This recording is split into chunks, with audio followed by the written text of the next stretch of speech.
Hi guys, let's have a coffee break.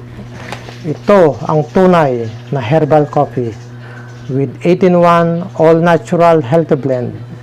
Masarap na masustansya pa sa murang halaga.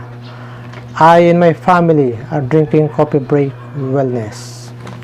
Subukan ninyo at nang malaman ninyo na ito epektibo, lalo na sa mga may hypertension o high blood na katulad ko. Subok na ito, epektibo.